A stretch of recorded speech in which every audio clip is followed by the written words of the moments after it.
what's happening YouTube? I just finished making a bonus lesson for my improv studio and I wanted to share the information with you all here. It's regarding using the diminished scale over the blues progression.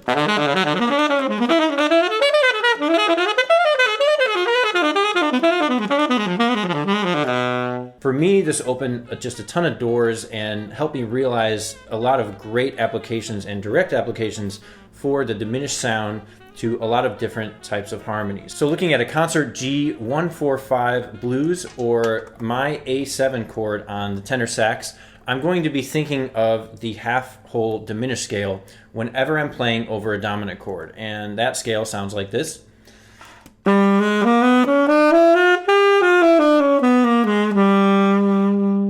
We're just going half step, whole step, half step, whole step. And in general, the rule for the half-whole diminished scale is that this scale is the one that you use on all dominant chords. Regardless of what the extensions named on the dominant chord that you're playing over are, if you play the half-whole diminished scale, you're going to be covering a lot of the common alterations that you see on the scale. So that's rule number one, is to use the half-whole diminished scale over dominant chords. So once you know the scale, the next thing that you want to do is start to come up with a little bit more improvisatory control over that scale.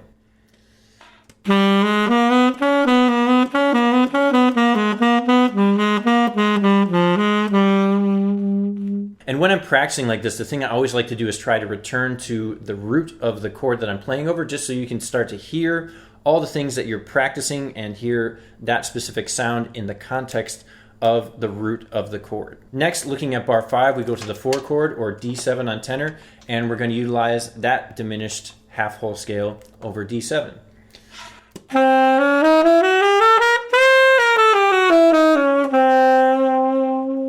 And same thing here. Once you have the scale down and under your fingers, practice improvising up and down the mode of the scale.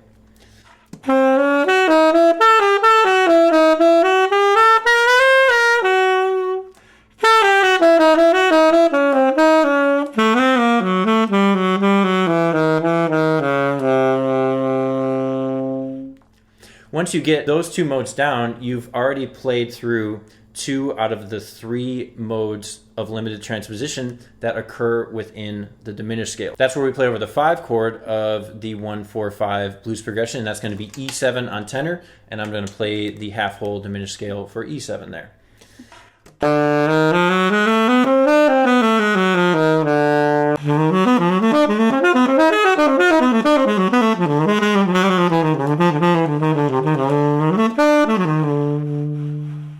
So getting vocabulary together in each individual chord or each individual scale is going to be really key for being able to use this information over the blues progression. The next step, once you feel comfortable with each mode and have some lines and some ideas worked out for each particular chord, is to come up with some ideas to build a chorus of your own. In my improvisation studio, I utilize this system extensively. I create a bunch of different choruses at the beginning of each month for a different tune and really focus in on a lot of different concepts. In this particular bonus lesson, I wanted to apply one of my favorite John Coltrane patterns to the 1-4-5 blues,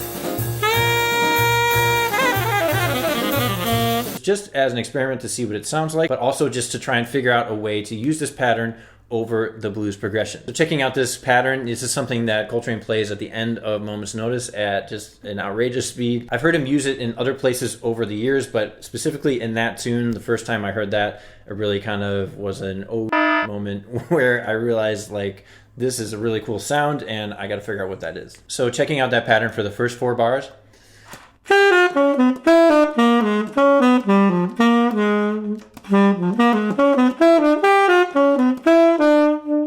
So we have a descending version and then an ascending version going back down a little bit. And then from there, we just take the pattern and transpose it to the 4 chord. So the way I'm thinking of this is you starting on the root, going down a whole step, then going down a major third, going down another whole step.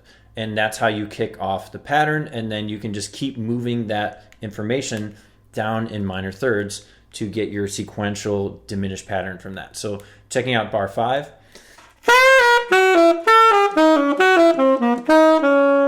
Going back to the A7 in bar 7. Looking at bar 9.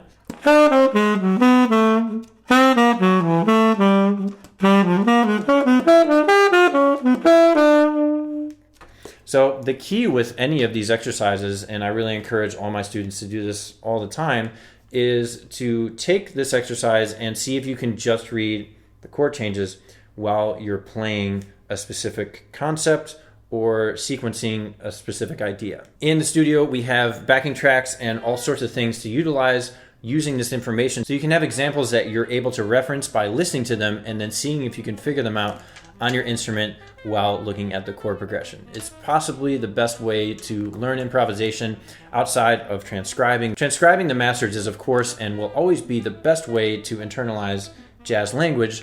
But with this process, what I'm trying to do is show you the concepts that the masters are using, so that way you can take this information, make it a part of your own vocabulary, and start to improvise with it that much sooner and understand all the theoretical things that are happening while you're absorbing a classic piece of melodic material. If you dug what you heard so far, there's a link in the description below to the bonus lesson. You can get an idea and a feel for how the studio works. There's also downloadable PDFs of everything I played in here, as well as an application to a more sophisticated blues progression in a different key center, and a bunch of different diminished ideas outlined for that specific progression as well. If you made it this far, thanks so much for checking out this video. Please click that like and subscribe button, and please follow me for more theoretical tips and tricks for becoming a better and more sophisticated improviser.